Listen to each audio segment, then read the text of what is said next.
Na tela está aparecendo. Tudo certinho. A tela está aparecendo, né? Tudo certo? Tudo certo. Então, olá para todos. Primeiramente, eu quero manifestar a minha satisfação por estar ministrando essa aula na Escola da KB. Lembrando que essa escola ela foi criada em 2007 e, desde então, ela tem sido um grande sucesso nos encontros da KB, né? Vale registrar aí o apoio do Fábio, o atual presidente da KB, o apoio do AINET, principalmente da Lilian, na organização da escola, e agora do Tiago, que também faz parte do AINET, né? Então, a gente precisa agradecer a eles pelo apoio. Desde a criação da escola, né, eu sempre trabalhei na organização, ajudando a escolher os temas, os professores, selecionando os participantes quando a gente tinha um encontro presencial, né? E nesse ano, quando o Fábio me convidou para ministrar a aula, eu fiquei muito contente. Obrigada, Fábio,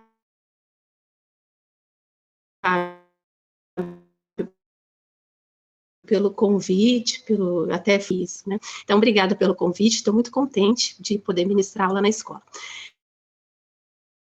O tema que eu escolhi para a minha aula de hoje é o tema da desindustrialização e a heterogeneidade setorial. Ele está um pouco relacionado com aquilo que o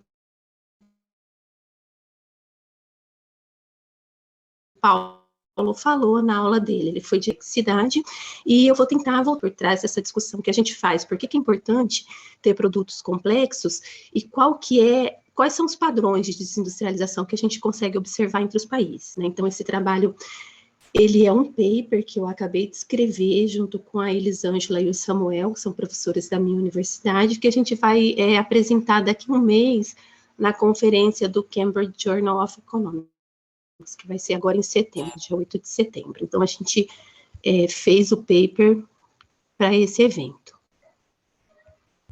Tudo certo? Tá tudo certo até aqui, né? Vocês estão conseguindo ver? Então, deu uma travadinha, mas voltou depois. Eu acho que... Comprometeu a fala? Não. Deu para pegar, porque depois veio o áudio, tá? Mas se travar de novo, qualquer coisa, a gente te avisa também. Tá, qualquer coisa vocês me chamam, porque eu estou um pouco insegura de ter trocado a rede da internet também. Então, inicialmente, eu vou fazer uma breve contextualização sobre o tema da desindustrialização. Primeiro, né, quando a gente olha por uma perspectiva dos modelos de crescimento econômico com uma inspiração neoclássica, principalmente o modelo de Solow, né, que é o modelo seminal de crescimento econômico, a gente observa que nesse tipo de modelo, eles não distinguem qual que é a importância de um determinado setor para o crescimento econômico. Então, nesse tipo de modelo, é a acumulação dos fatores de produção e o progresso tecnológico que são os responsáveis pelo crescimento das economias, né? Então, tanto faz se uma economia cresce puxada pela agricultura, puxada pela indústria, puxada pelos serviços, a contribuição desses setores é indiferente para o processo de crescimento econômico, né? Só um minutinho, pessoal, peraí.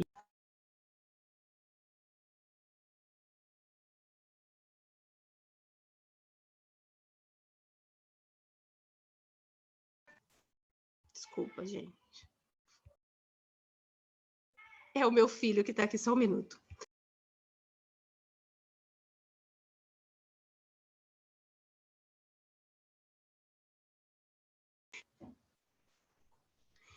Então, nessa perspectiva, né, dos modelos neoclássicos, a gente não consegue entender essa diferença setorial. Então, aquilo que o Paulo Gala mostrou ontem, dos países que possuem redes mais complexas, não faz muito sentido nessa perspectiva neoclássica, porque eles não distinguem essa contribuição diferenciada de bens mais sofisticados e de bens menos sofisticados, né?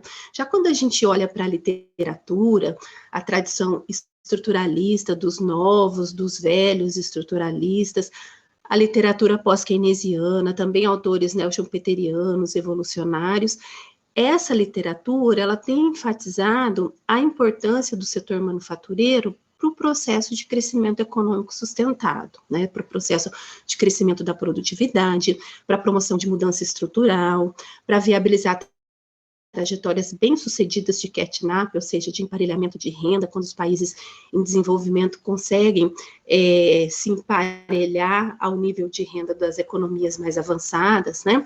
Então, é nesse contexto que se insere essa temática que eu vou trabalhar hoje e que se insere esse problema da desindustrialização, né? Quando a gente faz uma retrospectiva, né? Por que essa questão tem ganhado tanta importância nas últimas décadas, né? No caso das economias em desenvolvimento, quando a gente observa as trajetórias de crescimento, a gente consegue ver que muitas dessas economias, elas fracassaram nas tentativas de aprofundar, de diversificar a sua capacidade industrial, né? Além disso, muitas delas, como é o caso do Brasil, por exemplo, têm observado uma redução da participação do setor manufatureiro no PIB, uma redução bastante importante, né? Quando a gente olha para o Brasil, por exemplo, em meados da década de 80, a gente tinha uma participação da manufatura do PIB da ordem de 27% do PIB, e agora a gente está menos de 11%, 10% mais ou menos, né? Então, essa é uma tendência em muitas economias em desenvolvimento, né, e que isso tem implicado uma redução nas possibilidades de crescimento econômico sustentado e de convergência de renda, como eu mencionei anteriormente, né. No caso das economias avançadas, a desindustrialização também tem sido um fenômeno preocupante, né, e ela tem sido associada a perdas de bons empregos, aumento da desigualdade nessas economias, além de também declínio da capacidade de inovação. Então, por essas razões, por outras razões que eu vou tentar comentar ao longo da minha fala, né, a desindustrialização ela tem sido uma preocupação constante. E quando a gente olha para o rol de políticas econômicas nos últimos anos, a política industrial ela tem figurado de forma estratégica entre as políticas econômicas de muitos países, né? O próprio FMI tem reconhecido a importância da política industrial. Então, é nesse contexto que a minha fala está inserida, né? Eu vou mostrar para vocês qual que é a estrutura do trabalho que eu pretendo apresentar. Não sei se vocês conseguem me acompanhar aqui. Vocês estão comigo nesse segundo slide? Tudo certo? Sim. E está conseguindo me ouvir bem, Tiago? Está fluindo bem a agora, apresentação? Agora está tudo ótimo. Certinho ali. Tá, obrigada. Então, essa é a estrutura da aula que eu pretendo ministrar, né? Inicialmente, eu vou começar apresentando alguns argumentos sobre a centralidade do setor industrial. Depois eu vou fazer uma breve contextualização sobre o tema da desindustrialização, tentando destacar os principais autores que contribuíram, né, para essa temática. E também vou entrar na discussão de que esse processo de desindustrialização, ele se dá de forma heterogênea, né? Um pouco daquilo que de certa forma, o Paulo Gala tentou chamar a atenção de que os setores são heterogêneos, que a desindustrialização que a gente observa nas economias desenvolvidas, ela ocorre mais em produtos menos sofisticados, né? Então, aquele componente da produção industrial mais sofisticado não tem sofrido desindustrialização nas economias mais desenvolvidas. Ao contrário, né, nas economias em desenvolvimento, a gente tem observado essa tendência. E eu vou tentar discutir um pouco essa questão e mostrar alguns dados para vocês sobre esse padrão de desindustrialização que a gente tem observado, né, nas economias, tá? Eu vou mudar aqui para o meu terceiro slide. E antes, né, de eu começar a discutir essas questões, eu achei importante resgatar esses pontos aqui, até mesmo, né, para a gente entender, porque às vezes a gente tem uma formação diferente e não consegue discutir por que a indústria é tão importante, né? A gente tem algumas regiões com agronegócio tão pujante, né? A gente tem o serviço que é responsável por grande parte do emprego no Brasil, né? E por que a gente está defendendo a indústria, né? Por que a gente está destacando a importância desse setor, apesar de tudo isso, né?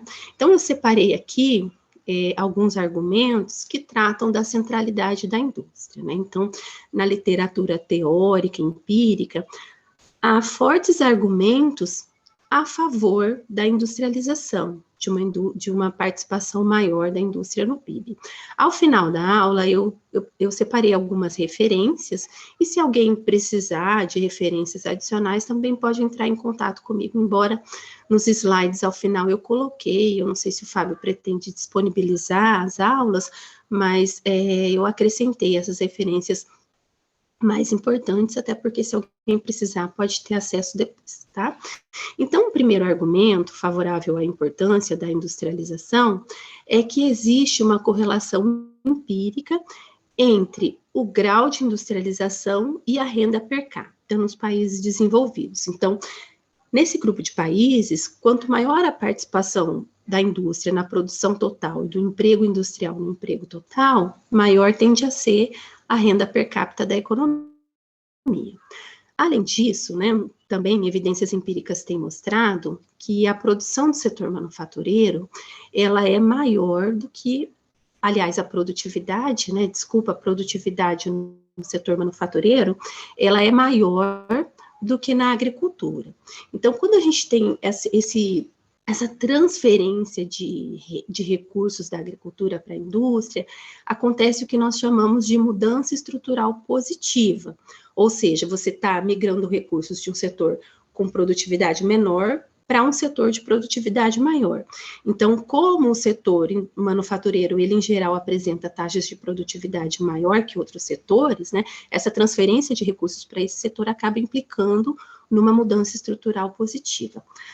Além disso, né, quando a gente tem a transferência de recursos do setor manufatureiro para o setor de serviços, acontece o contrário, que é o que nós chamamos de mudança estrutural negativa, que é o que é representado naquela lei de Bauman, né? O que ele vai dizer? Que a gente tem os diversos ramos do setor de serviços, né? E nesses ramos do setor de serviços, a possibilidade de crescimento da produtividade, ela é muito mais limitada devido à natureza trabalho intensivo desse setor. Então, especialmente nos países em desenvolvimento, que ainda não atingiram níveis de produtividade mais elevados, quando você tem uma especialização nesse setor de serviços, isso acaba implicando uma desaceleração do crescimento da produtividade e do crescimento do PIB per capita de forma geral, né?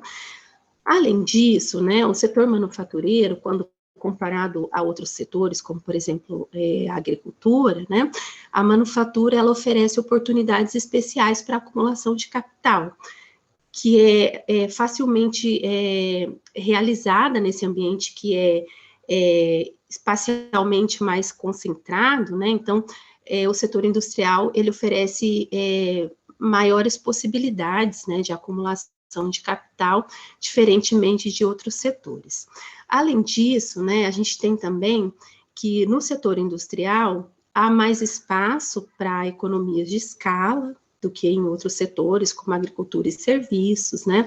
Além disso, o setor manufatureiro, ele oferece também oportunidades especiais para progresso tecnológico, né? Uma vez que os avanços tecnológicos originados na indústria, eles são difundidos para outros setores da economia, né? Também a gente tem os efeitos de encadeamento, de transbordamento, que são inerentes ao setor manufatureiro, muito mais que outros setores, como a agricultura ou atividades extrativas. E a gente tem também, né, aquela ideia inerente à lei de Engel, ou seja, à medida que a renda per capita de um país cresce, a parcela de gastos da agricultura diminui relativamente aos gastos totais, ou seja, reduz o consumo de produtos agrícolas e as pessoas tendem a consumir mais produtos manufaturados. Então, quando um país ele se especializa em bens primários, né, ele não se beneficia dessa expansão dos mercados globais, que se dá, sobretudo, em direção ao setor manufaturado, tá? Então, essas são algumas evidências que são, sobretudo, argumentos econômicos, né? Mas eu coloquei aqui, eu acho muito importante a gente destacar que a importância da indústria para o processo de crescimento e desenvolvimento econômico, ela não é defendida apenas por argumentos econômicos. A centralidade da indústria vai muito além dos argumentos econômicos, né? Se a gente pensar na perspectiva das atuais economias globalizadas, um país que tem um setor manufatureiro pouco desenvolvido, ele pode enfrentar obstáculos de demanda, ver seu crescimento restringido por problemas de balanço de pagamentos, né? E isso pode, inclusive, ocasionar problemas de geopolítica, porque quando isso acontece, quando um país tem crise de balanço de pagamentos, ele acaba se tornando vulnerável a decisões de agentes financeiros externos, e esses países, eles precisam se sujeitar a condicionalidades de políticas econômicas impostas por outros países, né? Então, isso vai muito além de questões econômicas, né? Além disso, e aqui eu cito um texto do Roderick de 2016, que também está lá na referência, né? Que ele vai dizer que a industrialização, ela permite a acumulação de capacitações tecnológicas importantes para qualquer estratégia de desenvolvimento autônoma, né? Por exemplo, se a gente pensar agora na pandemia, né? Países que tinham uma industrialização importante, sobretudo na indústria ligada, né, àqueles insumos necessários para o enfrentamento da pandemia, eles tiveram muito mais capacidade de resposta, né? Então, até uma questão de soberania nacional diante do enfrentamento de uma pandemia como agora, né? Mas o Roderick, ele vai dizer que na maioria dos países desenvolvidos, a industrialização, ela exerceu um papel significativo nas transformações sociais, sobretudo, o fortalecimento de sistemas democráticos, a expansão e a organização da mão de obra, da força de trabalho, né, as relações mais formais de trabalho, e além disso, ele vai comentar que partidos políticos de massa, eles surgiram como um subproduto da industrialização. Então, é muito mais que simplesmente argumentos econômicos, né? A gente tem outros argumentos ainda que destacam a importância da indústria. Então, feitas essas considerações, né, eu vou passar aqui para o meu próximo slide, espero que vocês estejam me acompanhando, né, e eu vou tratar um pouquinho desses 3 artigos aqui, que falam desse conceito da desindustrialização, que são importantes para quem está iniciando, ou para qualquer trabalho que a gente vai fazer sobre o assunto, eles são uma referência importante, né. Então, esse primeiro artigo, né, do Horton, e tem mais outros coautores aqui, né, dele mesmo e de outros coautores, ele é um marco desses trabalhos sobre a desindustrialização, porque ele vai dizer que quando você olha para a relação entre industrialização e PIB per capita, essas duas variáveis, elas seguem um formato de U invertido, ou seja, conforme a renda per capita cresce, a industrialização vai crescendo, ou seja, a parcela do emprego industrial no emprego total, a parcela da produção industrial na produção total vai crescendo também. Mas chega num certo momento que você tem um ponto de virada, ou seja, essa relação crescente entre as duas variáveis, ela se estabiliza e a partir de um certo momento, ela declina. Ou seja, não é uma relação crescente, é um formato de U invertido. A industrialização cresce com o PIB per capita, ela se estaciona num certo momento e a partir de então, conforme as economias, a renda per capita aumenta, a participação da indústria no PIB, o emprego da indústria no emprego total vai declinar. E eles até estimam, né, que esse ponto de virada é em torno de $12 mil per capita. Então, esse é um artigo importante, depois a gente vai retomar essa ideia quando eu for apresentar os dados. Na sequência, a gente tem também o trabalho do Palma, de 2005, né, que ele vai dizer, olha, um dos fatos estilizados mais notáveis do pós-guerra é esse rápido declínio do emprego industrial na maioria dos países industrializados e em muitos países em desenvolvimento. E ele vai colocar, olha, embora, né, no longo prazo a estrutura do emprego ela tenha mudado bastante, né, as mudanças relativas do emprego nessa escala que a gente está observando agora e nessa velocidade que a gente está observando agora, é um fenômeno sem precedentes, né? E no período mais recente, ele vai dizer, ocorreu a redução do emprego na indústria, em termos relativos, em termos absolutos, e que o setor de serviços, ele tem se transformado na principal fonte de absorção de mão de obra, né? E é importante esclarecer, e o Palma vai colocar isso, né, que nos países já industrializados existe um processo natural de pós-industrialização, ou seja, conforme as economias crescem, né, é natural que haja esse aumento da parcela de serviços no PIB, essa redução da participação da indústria, né? Então, esse seria um processo natural de crescimento que aquela curva de U invertido também mostra, né? Conforme a renda per capita vai subindo, é normal que as pessoas demandem outros bens que não só produtos industriais, né? Serviços financeiros, outros tipos de serviço, né? Mas ele vai dizer o seguinte, que é normal nas economias desenvolvidas. No entanto, existe, apesar desse processo natural, né, de pós-industrialização, há também o que ele chama de desindustrialização prematura, ou seja, alguns países sem alcançar um determinado nível de renda, né, uma determinada participação da indústria no PIB, elas se desindustrializam. Então, esse é o ponto que ele vai chamar a atenção, né? E aí, dando continuidade, a gente tem esse trabalho da Tregena, né? E que, inclusive, ela vai estar no nosso encontro, e quando o Fábio sugeriu o nome dela, eu achei muito interessante, né? Porque ela realmente é uma autora que tem dado grandes contribuições para esse estudo, né? Da participação, do processo de desindustrialização. E ela vai fazer, nesse trabalho de 2009, uma análise crítica ao conceito de desindustrialização. Ela vai dizer que quando você olha só para... Porque era dessa forma que tanto esse trabalho do Palma, de 2005, quanto o anterior do Horton e os demais autores, né, eles mensuram a desindustrialização como a participação do emprego industrial no emprego total. E aí a Tregena vai dizer, olha...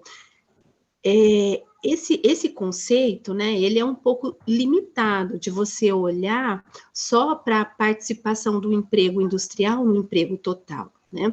E aí, segundo essa autora, a limitação teórica desse conceito está baseada principalmente lá no trabalho do Caldor, né? Porque o Caldor vai colocar que os canais por meio dos quais a manufatura estimula o crescimento ocorre pela produção e não pelo emprego, né? O Caldor vai dizer que, uma vez que a produtividade do trabalho, ela tende a ser mais alta na indústria do que no resto da economia, nos outros setores, é normal que o crescimento da indústria esteja associado a uma queda da participação relativa do emprego no emprego total, né, do emprego industrial no emprego total.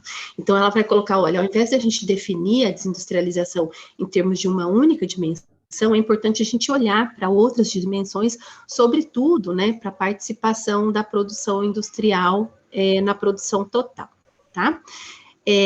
Tudo bem até aqui, pessoal? Então, eu vou passar agora, né, e esse acho que é o meu último slide mais teórico, e depois eu vou entrar para os dados, tá? E aí, nesse slide aqui, né, já que eu já falei um pouco sobre o conceito de desindustrialização, sobre qual que é a centralidade da indústria, eu vou tentar discutir um pouco sobre quais as causas, né, desse processo de desindustrialização.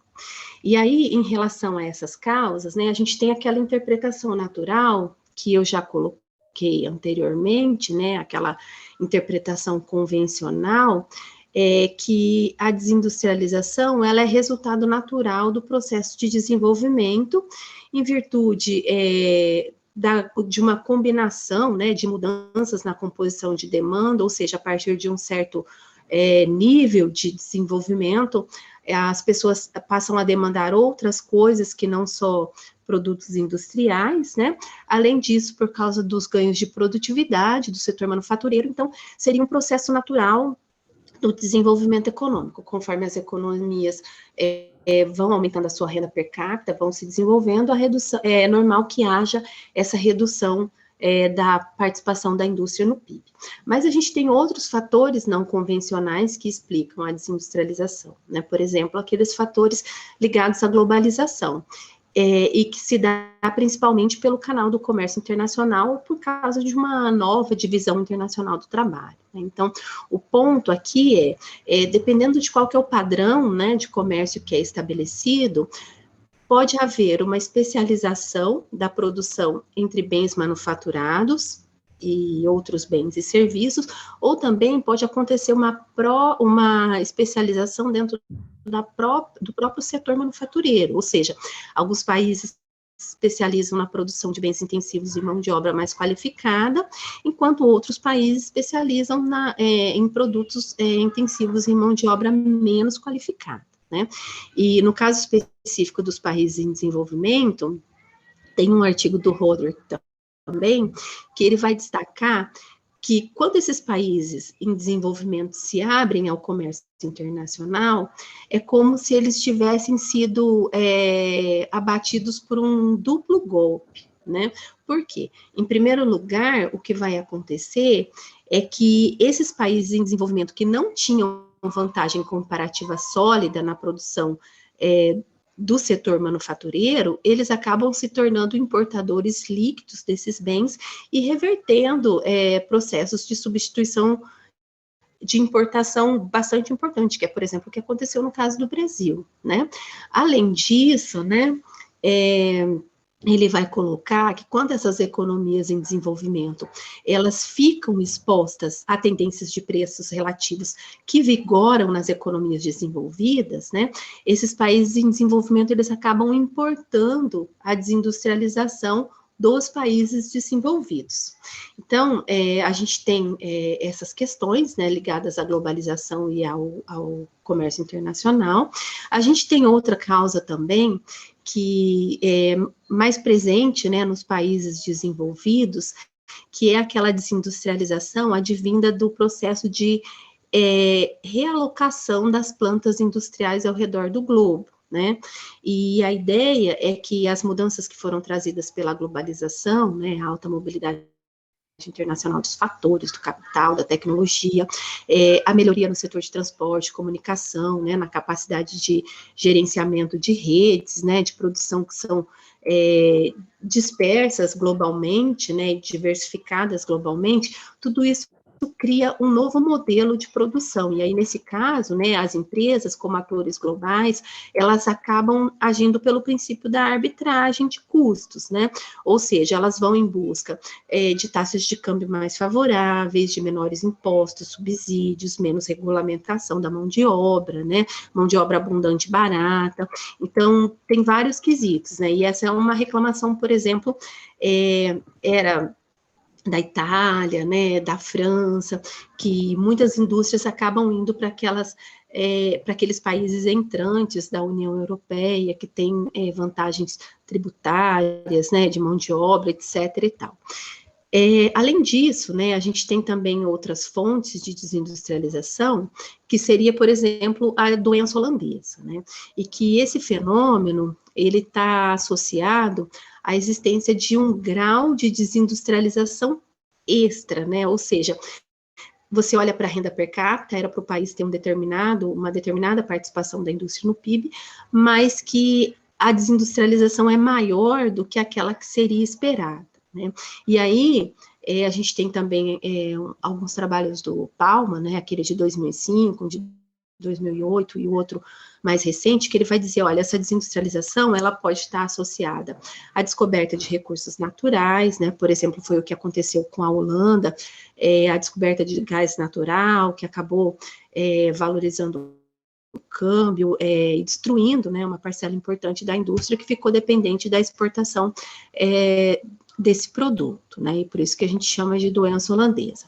Além disso, a gente tem também, né, como explicação para essa questão da doença holandesa, um aumento significativo na exportação de serviços, né, em especial finanças, turismo, que é o que acontece em países como a Grécia, Hong Kong, né, e por fim, também, as próprias políticas econômicas, elas podem explicar esse processo, essa doença holandesa, né, especialmente a liberalização financeira, comercial, e isso pode ser resultado, por exemplo, de políticas econômicas, como a administração da taxa de juros, da taxa de câmbio, né?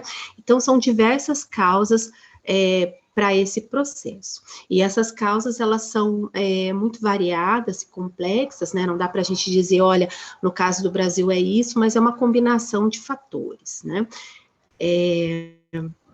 Então, depois de tudo isso que eu disse, né, são questões conceituais, eu quero entrar diretamente no assunto que eu me propus a falar, que é esse meu slide aqui sobre a heterogeneidade setorial e a desindustrialização. Espero que vocês estejam me acompanhando certinho, né, que eu acho que até aqui talvez a maioria de vocês conheçam, mas eu fiz questão de resgatar, porque é uma aula, né, porque é uma introdução ao tema, e eu acho importante, né.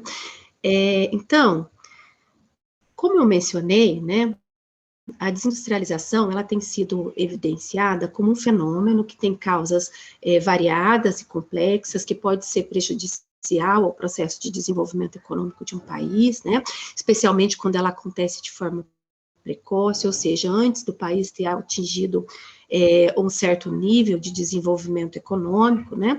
E é nesse contexto que é importante notar que existe uma forte heterogeneidade, não só entre os países, né? Mas também entre os setores de atividade econômica nos diferentes países. E é importante a gente, então, considerar, né, essa dinâmica diferenciada desse processo de desindustrialização. E aqui eu vou chamar a atenção para esses três aspectos, né? Primeiro, né, é que a desindustrialização... Tudo certo? Certo, Eli, tudo certo. É que eu estou ouvindo um barulho eu pensei que tivesse acontecido alguma... Eu fechei, tinha alguém com o microfone. Tá. Eu pensei que talvez fosse alguma interferência. Então, eu vou destacar aqui três aspectos, né? O primeiro é que a desindustrialização, ela não é um fenômeno generalizado que atinge de forma explícita a maioria dos países. A gente vai ver pelos dados que não é assim, né? Além disso, que esse fenômeno, ele tem se iniciado em níveis de renda per capita cada vez mais baixos e também com a participação relativa da manufatura cada vez menor. Então, os países têm se desindustrializado de forma mais precoce do que era antes, né? Além disso, existe uma considerável heterogeneidade setorial, isto é, o padrão de desindustrialização varia conforme o grau tecnológico das atividades industriais. Então, especialmente com relação a esse terceiro ponto, né, o que a gente tem? E o que eu quero chamar a atenção? É que algumas pesquisas têm evidenciado, até a 3G ela tem um artigo sobre isso, né, tem aquele Haverkamp, que também tem um artigo sobre isso, e o nosso artigo a gente tenta... esse que a gente vai apresentar lá na conferência do Cambridge Journal, mostrar evidências sobre isso e também fazer algumas estimativas, né, para tentar entender esse processo, né. Então, o que esses trabalhos têm evidenciado? Que o processo de desindustrialização, ele ocorre de forma diferente nos diferentes setores da manufatura. E quando a gente olha para os setores da manufatura, a gente sabe que eles são heterogêneos, né? Os setores e até mesmo subsetores, eles são caracterizados por diferentes graus tecnológicos, diferentes velocidades de mudança tecnológica, diferentes níveis de eficiência de escala e graus de comercialização. Então, quando a gente considera as diferentes categorias da tecnologia na manufatura, por exemplo, se você dividir entre produtos intensivos em alta, média e baixa tecnologia, ou intensivos em recursos naturais, em escala, em ciência e tecnologia, o que a gente vai observar é que as tendências de desindustrialização ou de especialização, né, são muito diferentes. E aí, aquele formato de U que eu comentei, de U invertido, né, que conforme a renda per capita crescia, a participação da indústria crescia, chegava num certo momento que ela estacionava e a partir de então ela declinava, né. A gente vai ver que esse processo, né, essa relação de U invertido, ela é evidente para a fabricação de baixa tecnologia e para alguns ramos de média tecnologia. Já quando a gente olha, né, para as atividades manufatureiras de alta tecnologia, que o padrão é bem diferente. Ou seja, o que a gente consegue observar é que há uma relação crescente entre a participação do valor adicionado e do emprego da manufatura na produção e no emprego total. Ou seja, aquela tendência de desindustrialização nesses setores, ela não acontece. Ao contrário, conforme a renda per capita aumenta, a produção industrial dos bens intensivos em alta e média alta tecnologia também aumenta, né? Então, isso sugere que quando um país aumenta o seu nível de desenvolvimento econômico, né, uma vez que ele entra num determinado subsetor da manufatura de alta tecnologia, ele pode cada vez mais, em relação às outras economias, empregar mais trabalho nesse setor ou nesse subsetor, de modo que esse país continuará aumentando a sua participação relativa em termos da contribuição para o PIB total da economia, né? E essas evidências, elas são muito importantes, né, para a gente compreender o sucesso dos países de se moverem de atividades da indústria manufatureira mais avançada, né? Então, assim, quando a gente olha, né, para os países desenvolvidos, por que isso é importante, né? Tentando fazer um resumo, né? Primeiro, que um desenvolvimento econômico sustentado, uma taxa de crescimento sustentada da produtividade está muito relacionado à produção desses bens de maior conteúdo tecnológico, né? Então, se a gente olhar para as economias avançadas, né, a competitividade da manufatura de alta tecnologia permite que essas economias mantenham um setor industrial importante, né, e que a produtividade desse setor e o crescimento da economia também consiga avançar nessa direção. E no caso das economias em desenvolvimento, o que a gente pode pensar, né? Se nas desenvolvidas esse setor é importante para manter o crescimento, nas economias em desenvolvimento a produção ligada à alta tecnologia é importante para os processos de catch-up, ou seja, para os processos de emparelhamento de renda às economias desenvolvidas, porque estes setores, eles têm mais condição de ampliar o escopo, né, para a criação, para a captura de valor no mercado como um todo, né, para a mudança tecnológica. Então, essa questão, ela seria problemática tanto para as economias desenvolvidas, quanto para as economias em desenvolvimento. Não sei se eu consegui explicar, mas depois nos dados talvez eu consiga avançar um pouco mais nessa questão, né? Então, o que a gente observa, né? Já que eu falei que o processo de desindustrialização entre os setores, ele é diferente, o que a gente pode esperar, né? Se a gente olhar, a gente vai ver que são principalmente as economias industrializadas e poucas economias emergentes, onde a participação da manufatura de alta tecnologia na produção e no emprego total é maior do que o esperado quando a gente olha para a renda per capita, né? Já o oposto a gente verifica nas economias em desenvolvimento. Em relação ao nível de renda, a produção da manufatura intensiva em alta tecnologia, ela é menor do que aquilo que era esperado. Então, é um contraste, né? Esse processo de desindustrialização, ele se dá de forma heterogênea e a gente observa que a desindustrialização de alta tecnologia não acontece nas economias desenvolvidas, ao contrário, ela acontece de uma forma bastante intensa nas economias em desenvolvimento, né? Então, agora eu vou apresentar alguns dados, né, sobre os padrões de desindustrialização que a gente observa, né?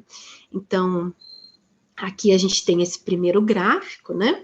E nesse trabalho a gente usa dados de 111 países, lá a gente explica a fonte certinho, né? E esse gráfico, ele ilustra a participação da manufatura no valor adicionado total e a média por grupos de renda, né? Então, a gente separou os países aqui em renda alta, renda média alta, renda média baixa, né? E o setor manufatureiro como um todo, né? E o período é de 1993 a 2018. Então, o que a gente observa, né? Eu espero que vocês estejam conseguindo ver certinho pelo tamanho, né? E a fonte, mas o que a gente consegue observar nesse gráfico, né? Primeiro, que a parcela média do valor adicionado do setor manufatureiro no valor adicionado de forma geral, ele se manteve, né? Entre 1993 e 2018, que é o período que a gente estuda, né? Ele fica mais ou menos em torno de 14,5%, né? E aí esse é o total, né, desses 111 países. Mas quando a gente olha, por exemplo, para as economias de renda alta, né, a participação do setor manufatureiro aumentou, né? Se a gente pegar o valor, no início do período era de 14,7 e agora é de 15,4, né? E quando a gente olha para as economias de renda baixa, né, média e baixa, né, a gente observa que elas sim tiveram uma retração, né, da participação da indústria, que é esse gráfico, que é essa linha cinza aqui, né? Mas é claro que aqui eu tenho todos os setores da indústria, tudo junto, né, os países também todos misturados, mas eu vou abrir um pouco para a gente ver quais são as tendências, tá? Nessa outra tabela, a gente tem de novo, né, as economias desenvolvidas, que é aquela informação que está lá em cima, mas aqui dentro das economias em desenvolvimento, de renda média baixa, né, o que a gente tem é dividido por regiões. Então, eu tenho aqui a Europa e a Ásia, eu tenho a América Latina e o Caribe, eu tenho o leste asiático, o Pacífico, o sul da Ásia, o Oriente Médio, o norte da África, a África subsaariana, para a gente entender como que esse processo se dá, né? Vocês estão me acompanhando nessa tabela? Na tabela 1? Sim? Estamos sim, Eli, tá ótimo. Tá certo. Então, tá bom. Então, a única diferença é que aí a gente está dividido em regiões também, essa parte das economias em transição, né? E aí, o que a gente observa? Primeiro, né, que nesse período, com exceção dos países considerados desenvolvidos e do leste e do sul da Ásia, a contribuição do setor manufatureiro para a geração de riqueza se reduziu em todas as demais regiões, né? As economias em desenvolvimento do leste da Ásia, elas seguem na ponta, como o grupo de economias com a maior participação do setor manufatureiro entre os demais grupos, né, quando a gente vê em média, né, é claro que dentro dos grupos é bastante heterogêneo, por exemplo, quando a gente olha lá nos países desenvolvidos, né, que também mantiveram a participação da indústria no PIB, né, com uma tendência de crescimento, a gente consegue ver tendências bastante diferenciadas, né, ao mesmo tempo que a gente tem algumas nações desenvolvidas como a Austrália, o Reino Unido, Canadá e Espanha, né, com reduções bastante significativas na parcela da indústria no PIB, a gente tem outras regiões como a Irlanda, Suíça, Suécia, Finlândia, né, que têm experimentado um crescimento bastante importante do setor industrial. Até no caso da Holanda, por exemplo, né, chega perto de 35% a participação da indústria no PIB. Já quando a gente olha, por exemplo, para o leste e sul da Ásia, né, a gente observa que esse grupo aqui se destaca em termos do crescimento do setor manufatureiro, né. Então, em termos a gente consegue observar que em relação às demais regiões, ela que mantém a contribuição mais significativa da indústria no PIB, né? E, por outro lado, a gente tem os desastres, né? Por exemplo, o caso da América Latina e o Caribe, a gente observa um declínio, né, da participação da indústria no valor adicionado, né? Era um dos grupos de países que tinha maior participação no início, que agora teve uma redução significativa, né? E é claro que é bastante heterogêneo entre o grupo, mas aqui a gente está separando dessa forma. E quando a gente olha, né, de todos os países, né, a amostra dos países em desenvolvimento da Europa e Ásia Central, são os países que tiveram uma desindustrialização mais acentuada. Então, de novo, né, nessa abertura é bastante heterogêneo. E aí, depois nessa figura aqui, que eu acho que é muito legal, e é claro que a gente tem evidências mais concretas sobre isso, né, mas eu acho que para ilustrar, aqui é mais fácil. Então, o que essa figura ela está mostrando, né? Primeiro, eu tenho aqui no eixo vertical o setor da manufatura. Então, aqui eu tenho o setor da manufatura total, né, nesse quadrante superior esquerdo. Eu tenho a tecnologia de média tecnologia, né? Aqui eu tenho de alta tecnologia e aqui eu tenho de baixa tecnologia. E o eixo horizontal de todos os gráficos é o PIB per capita. Então, eu estou relacionando o setor manufatureiro, né, geral, de média tecnologia, de alta tecnologia, de baixa tecnologia, e o PIB per capita. E a gente consegue observar, né, claro que são gráficos, né, mas a gente tem também algumas estimativas, né, que a gente fez para esse trabalho, que a gente ainda está mexendo um pouco, né, o que a gente consegue ver? Primeiro, né, nesse primeiro gráfico que mostra o setor da manufatura como um todo, né, o que a gente consegue observar? Nada, né, que parece que não tem uma relação entre PIB per capita e o tamanho do setor manufatureiro, né, a gente não consegue observar uma relação muito clara. Né?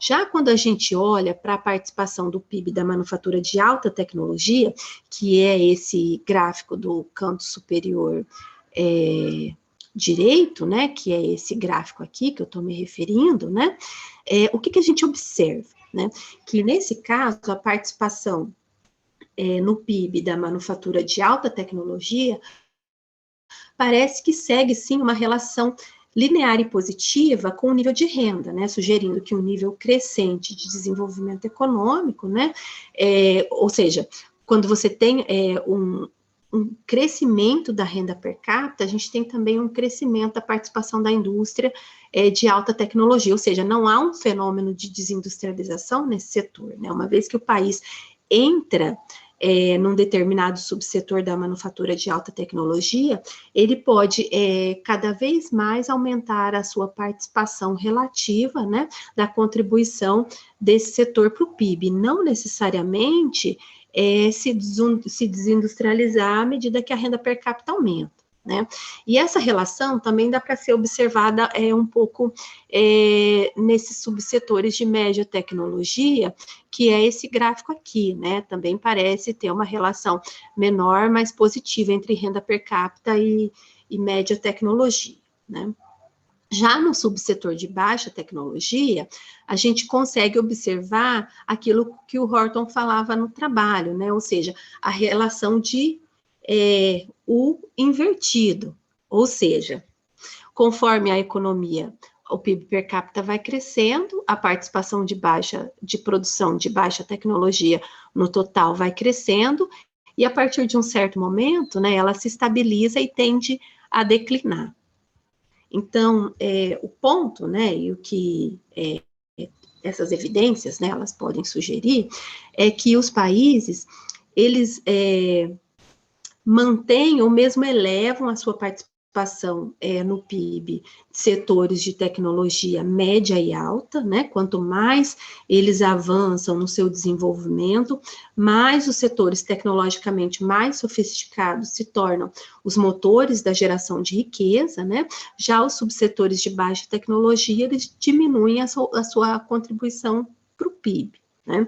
E aí, diante disso, né, fica uma dúvida, né, se os países que estão provavelmente se desindustrializando prematuramente, se eles poderiam desenvolver os setores mais intensivos em tecnologia de forma bem-sucedida, ou seja, gerando emprego, agregando valor de forma substancial às suas economias, sem antes ter desenvolvido subsetores menos sofisticados, mas que trazem oportunidades de ganhos de aprendizagem, produtividade, né, links intersetoriais, né? Então, e aí eu já vou meio que concluir por aqui, né, para a gente ter espaço para discutir, e eu espero que tenha ficado claro o ponto que eu tentei trazer, né?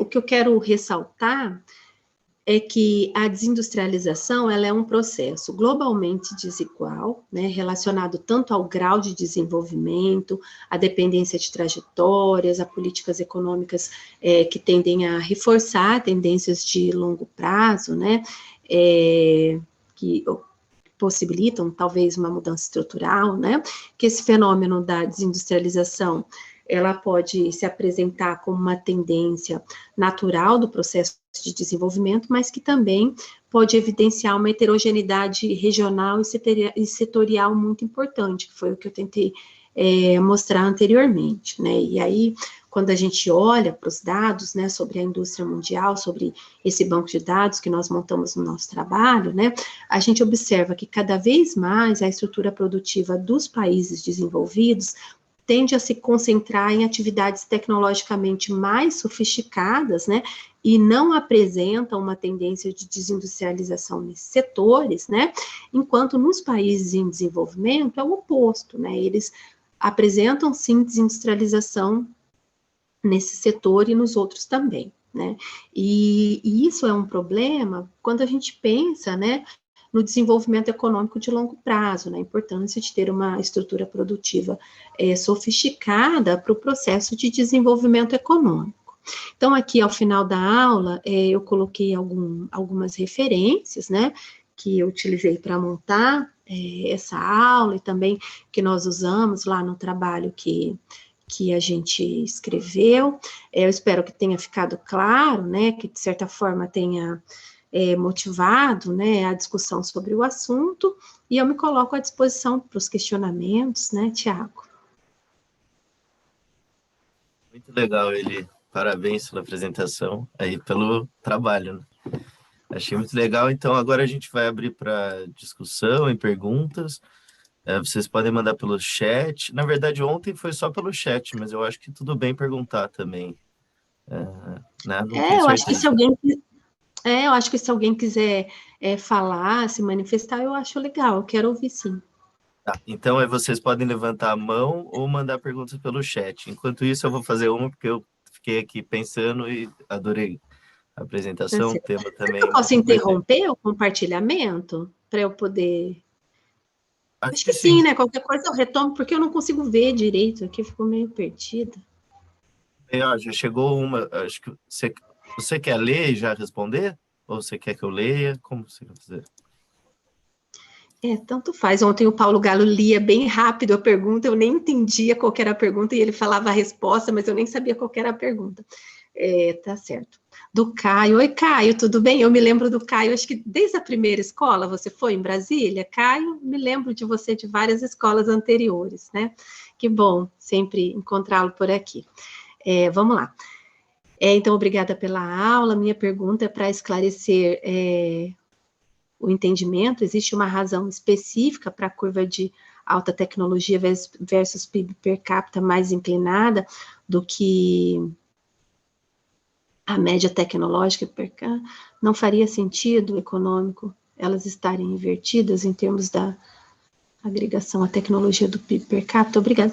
Na verdade, a gente até tenta, né, depois, nesse paper que a gente vai apresentar lá no Cambridge Journal, lá na conferência de Cambridge, a gente faz essa discussão teórica, mas a gente vai para os dados, né, e aí a gente mostra um pouco dessas evidências, e depois a gente tenta investigar as causas. Depois eu posso até te passar em detalhes, né, mas a princípio o que eu estou dizendo é o seguinte: essa é a evidência, você simplesmente plota os dados, né? Quando a gente olha a alta tecnologia, a relação entre PIB per capita e produção de manufaturados de alta tecnologia, a gente observa uma relação crescente entre as duas. Na média, a mesma coisa, só que um pouco menor. né? E já da baixa a gente tem aquele processo de U invertido, ou seja, as economias, conforme o PIB per capita vai aumentando, né, a produção desses bens aumentam, isso se estabiliza e tende a cair. Essa é a evidência. Qual seria a interpretação, né? A interpretação é que, de fato, né, se a gente olhar para a trajetória das economias, a gente consegue observar que, com relação à produção de baixa tecnologia, ela é o início, né? Ela possibilita ganho de capacidades, né? Os links, aquelas coisas que eu mencionei anteriormente, né? O ganho de capacidades produtivas, mas que a partir de um certo momento do processo de desenvolvimento econômico, né? As economias avançadas elas tendem a migrar para a produção de mais alta tecnologia, né? E aí por que tende a ser mais inclinada nos países? Eu imagino que é justamente por isso, né? Os produtos intensivos em tecnologia mais sofisticada, eles são produzidos nos países de maior renda per capita, né? Então, assim, é uma evidência, é justamente isso, maior renda per capita, produção mais sofisticada, e assim vai, né? E aí eles optam por se especializar nessa gama de produtos mais sofisticados, né? Se você tiver interesse sobre o que explica isso, a gente tenta, de certa forma, colocar isso no paper, né? E aí eu posso mandar para você, porque é bastante detalhe, assim, mas em geral é isso. Você também queria perguntar, Tiago? Eu já fui direto lendo ali, acho que acabei pulando você. Não, mas vamos abrir para eles, aí qualquer coisa, se sobrar tempo, eu pergunto. Já tem outras perguntas aqui, do Elis e do Ezequiel. Tá, a Elis. A Elis é doutoranda da UFRJ e faz trabalho sobre esse assunto, né? Bom dia, professora. Bom dia, Elis, tudo bem? Obrigada pela aula. A senhora poderia comentar, por favor, até que ponto a inserção nas cadeias globais ou regionais de valor podem ou não estar interferindo na desindustrialização dos países em desenvolvimento e em desenvolvimento. Então, esse que é um ponto, né? Essas cadeias globais de valor, elas têm sido vistas com muito entusiasmo, né? Por muitas, até mesmo algumas entidades, né? Alguns autores, porque qual que é a ideia das cadeias globais, né? Os países, eles podem se inserir em etapas da produção. Ele não precisa consolidar todo o processo de desindustrialização, mas ele pode se inserir em etapas específicas, né, que ele tem maior capacidade. Só que qual que é o problema? Quando a gente olha, né, para o caso do Brasil, por exemplo, né, a inserção nas cadeias, ela se dá em alguns setores, né, em alguns produtos que servem mais de insumo para outros produtos mais sofisticados. Então, o que a gente faz é uma inserção que não tem uma qualidade tão boa assim, né? E aí, qual que é o ponto, né? Uma vez que uma economia se insira dessa forma, né, nas cadeias, isso pode, inclusive, minar as possibilidades de desenvolvimento, né? Ao invés dele desenvolver novas capacidades, ele pode se inserir nessa etapa mais prematura, de menos geração de valor, de menos sofisticação, e isso pode, até a gente, naquele artigo que a gente fez para a terceira margem, eu e o Samuel, sobre essa questão das cadeias globais, né? Isso pode ser uma armadilha, né, uma armadilha de renda média, ou seja, uma armadilha de inserção nas cadeias globais, né? O país acaba se inserindo numa determinada etapa que não implica na geração de tanto valor assim, né? Acaba entrando como insumo para outras economias, né? Então, isso pode implicar numa qualidade de inserção ruim, e isso pode ser, inclusive, um entrave ao processo de desindustrialização. Se você tiver interesse, Elis, dá uma olhadinha nesse artigo que eu mencionei da terceira margem sobre as cadeias que eu escrevi com o Samuel, que a gente discute bem esse assunto. O Ezequiel, professora, existem exemplos de países que conseguiram reverter o processo de desindustrialização? Se sim, dá para pegar algo de bom desses exemplos para trazer para o Brasil?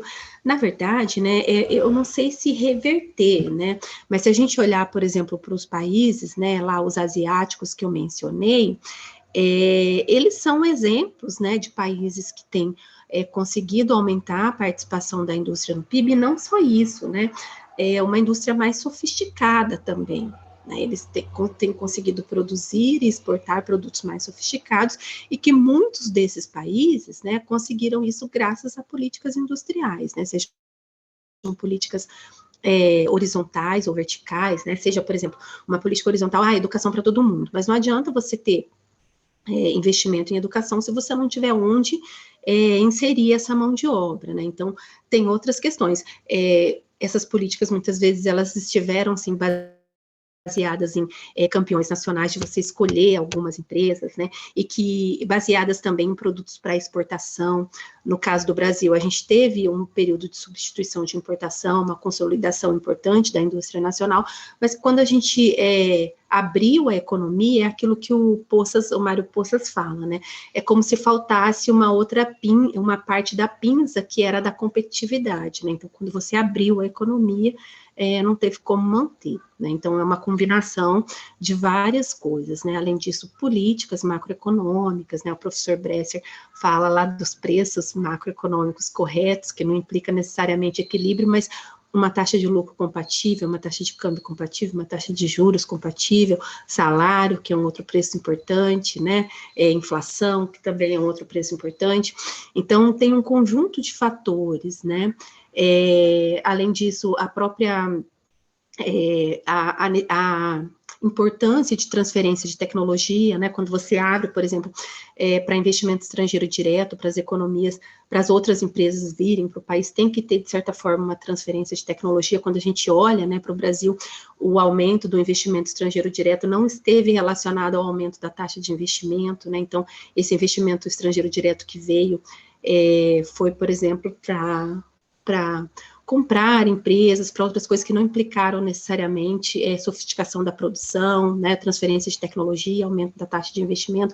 Então, tem vários exemplos, sim, né, naquele livro da KB que eu lancei que eu organizei com a Carmen, tem um capítulo de política industrial do André Nassif, que é maravilhoso, que eu acho que é uma boa referência, Ezequiel, que você pode dar uma olhada, né, se você se interessar sobre o tema. Agora o Caio escreveu aqui, você pode me passar um e-mail, tá, Caio? O Carlos levantou a mão, por favor, Carlos. Bom dia, Eliane, bom dia a todos. Muito obrigado pela aula e pela oportunidade. A minha pergunta, Eliane, é no que diz respeito à questão e fatores institucionais no processo de industrialização. O professor Bresser, né, durante muito tempo, apontou a questão dos juros e câmbio desalinhados como um fator desmotivador à indústria no Brasil. Então, o câmbio sobrevalorizado, isso ligado diretamente a taxas de juros muito elevadas, levaram a um processo aí de perda de competitividade, né, e grandemente criticado pelo Bresser. O que a gente observou num período mais recente é uma queda da taxa de juro e uma desvalorização da nossa moeda, mas, ao mesmo tempo, o que a gente observa não é um processo de melhoria para a indústria, pelo contrário, é uma reprimarização da pauta. O agronegócio ganha nas exportações de produtos in natura. Então, a minha pergunta é o seguinte: vocês investigaram nos seus trabalhos, você fez algum levantamento sobre fatores institucionais para essa questão da industrialização? Porque o que eu observo é que os países, aquele gráfico seu é muito interessante, de PIB e a questão da alta renda lá, o PIB per capita e a participação da indústria em países de alta renda. E ele é bem positivo, mas só que a gente não vê como é correlação. Eu não sei se a participação é alta porque o PIB per capita é elevado ou o PIB per capita é elevado porque a participação é alta. Será que não teriam fatores como, por exemplo, os que levantam a Mônica de Bolle, né, sobre a ação do Estado, política industrial e até mesmo a questão dos gastos públicos em ciência e tecnologia que ajudariam a explicar colateralmente? Só para encerrar, né, eu li um artigo muito interessante que mostra que o Vale do Silício jamais seria o Vale do Silício se não existissem os investimentos públicos para os desenvolvimentos que ali existiram. Então, eu acho que existe essa questão institucional aí que é muito relevante. Vocês investigaram isso? Obrigado. Tá certo. Obrigada a você pela pergunta. 2 pontos, né? Na segunda parte do artigo, né, aqui eu apresentei só mais as evidências, a ideia geral, a gente tenta fazer estimativas, né? Então, a gente usa a metodologia de painel dinâmico e aí separa por intensidade tecnológica e tenta encontrar quais os fatores explicativos nessas determinadas agregações, né? E aí a gente coloca um conjunto de variáveis, né? Por exemplo, variáveis ligadas à ciência e tecnologia, como, por exemplo, investimento em P&D, patentes, né? Variáveis ligadas ao regime macroeconômico, como por exemplo, o juro, câmbio, né? Então, a gente coloca um conjunto de variáveis, porque essa questão de você tentar... É muito simples você dizer as instituições explicam tudo, né? Mas esse conceito é um conceito muito amplo, né? Ele pode representar tantas coisas, né? Então, é difícil você mensurar isso, achar um indicador de instituições. Por exemplo, se você pega no Banco Mundial, eles têm um indicador de instituições, que é um Easy Doing Business, né? Que é um índice de facilidade de fazer negócios no país. Então, você tentar mensurar instituições é muito difícil, né? Porque é um conceito muito complexo. Mas a gente tentou, de certa forma, né, explicar, porque, é claro, era uma mera correlação, né, ela pode ser espúria, ela pode se dar em outras direções, e por isso que a gente faz uma segunda parte de estimativa para tentar contornar essa questão e explicar de uma forma mais robusta, né? Então, esse é o primeiro ponto. E aí, você começou falando do Brasil, que a gente teve agora, né, uma mudança, né, um câmbio mais adequado, um nível de juros mais adequado e a menor participação possível da indústria no PIB, né? Então, será que não tem relação entre essas coisas, né? O que a gente observa, se você pegar lá a participação da indústria no PIB no Brasil, desagregar em diferentes setores, né? A gente observa que nos últimos anos a participação da indústria no PIB, ela teve perdas muito significativas, sobretudo no setor mais sofisticado. Então, o que acontece é que essa mudança agora sozinha do regime macroeconômico, né, para um nível de câmbio e juros mais baixo, ela não consegue reverter todo esse processo de desindustrialização. A gente precisa de política industrial, né? A gente precisa reconstruir a indústria brasileira, porque só com estímulo de câmbio de juros não é mais possível. Até tem aquele trabalho que eu fiz recentemente com o Marconi, o Gui Magacho, que vai estar à tarde, né? E mais o Rafael e o... Ai, como... Esqueci o nome. E o João. O João. Eu queria saber... João Guilherme, Machado, né? João Machado, isso. Que a gente mostra que nos últimos anos o perfil da indústria mudou tanto que agora as indústrias elas aumentaram tanto o componente importado da produção industrial que elas querem um câmbio que esse estímulo do câmbio para elas não é mais legal. Então, você tem toda uma desestruturação da indústria, da taxa, das margens de lucro, né? Então, o que elas querem mesmo é um câmbio valorizado para importar os produtos de fora mais baratos, né? Que, inclusive, essa mudança agora desestimula essas indústrias e não o contrário, né? Então, a gente teve um aumento muito importante do componente importado na produção industrial e que isso gerou prejuízos tão grandes que esse estímulo macroeconômico, essa redução de juro e esse aumento do câmbio, elas não são capazes, né, de estimular a indústria de forma geral.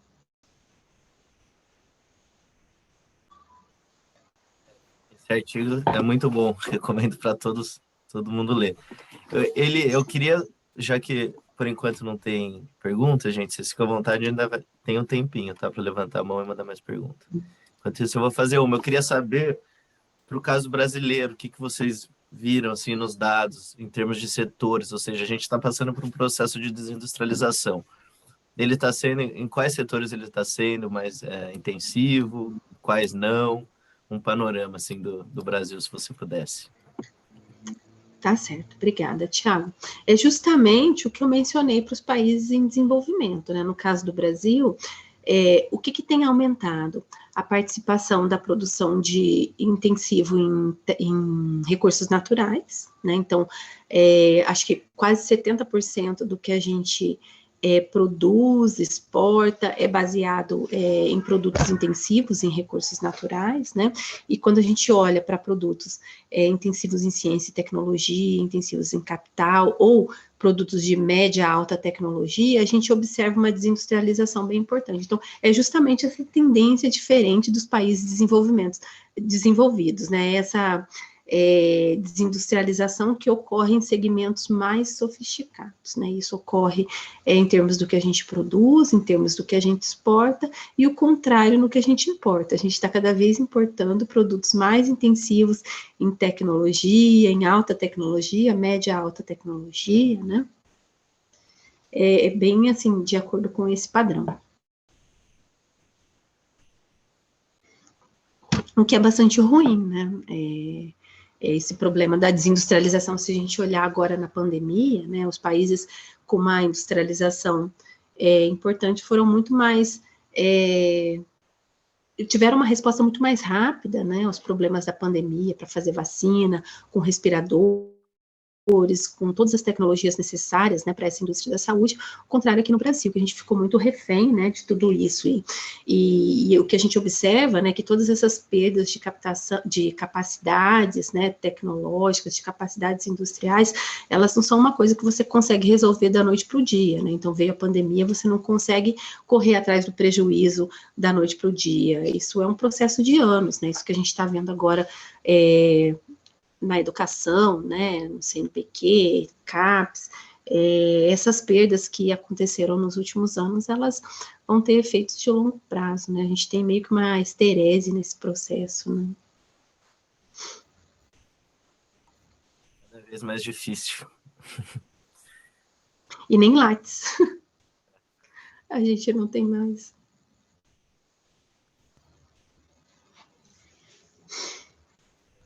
Gente, alguém quer fazer mais alguma pergunta? Aproveitar aí esse tema. Senão, também já são 11h20, quase 11h20.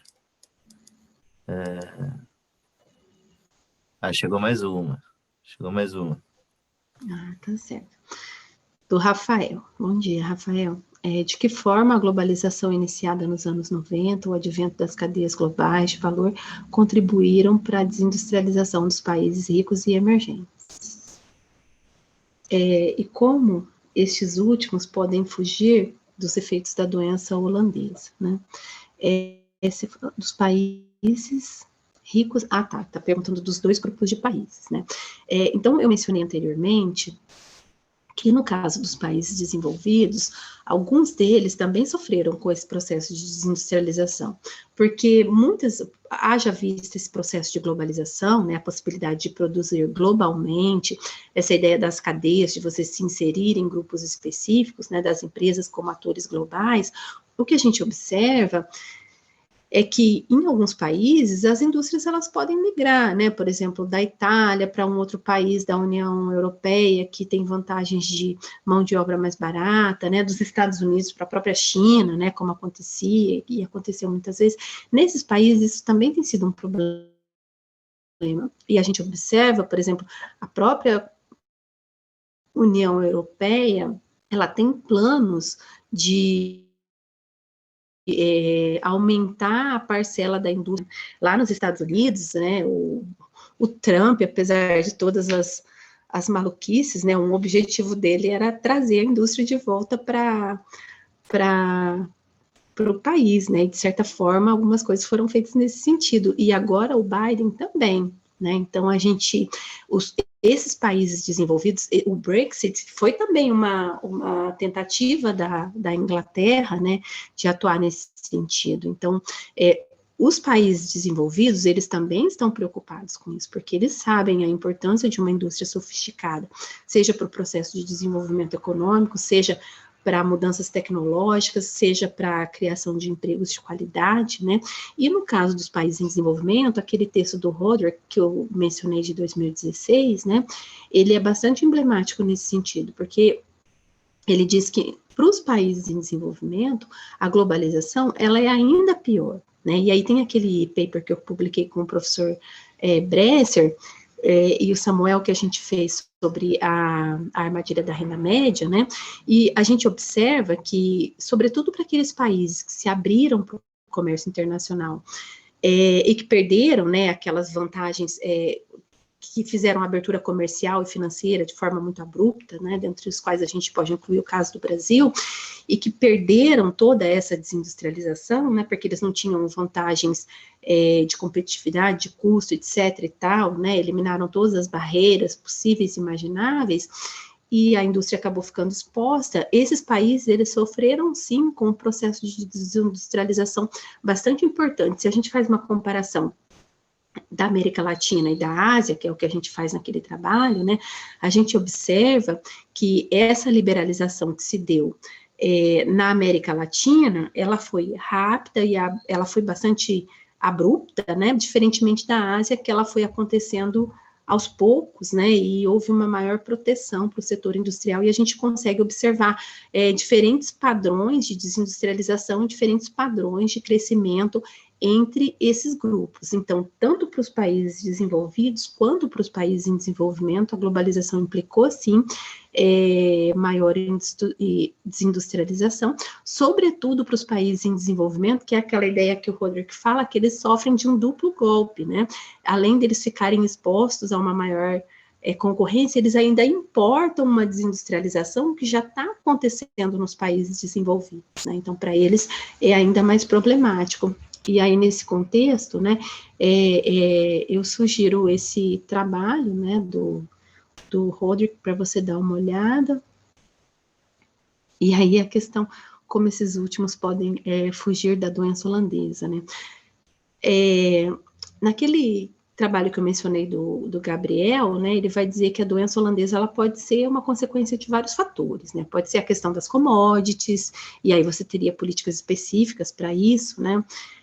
Você pode gerar, por exemplo, um fundo soberano, né, com petróleo, com outras coisas nesse sentido, né, ela pode ser consequência, por exemplo, de preços errados, né, de câmbio, juros, e aí é uma questão macroeconômica, então tem causas complexas, né, e as políticas para contornar esse problema também são bastante complexas. Eu espero ter respondido a sua pergunta, Rafael.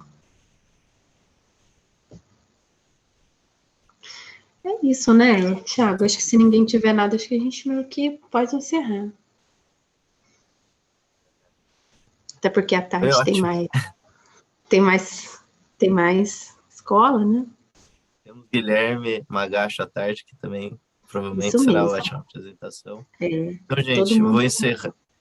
vou encerrar aqui. Ele, muito obrigado, foi ótima a aula, respondeu muito bem as perguntas, que foram muito boas também, então, parabéns.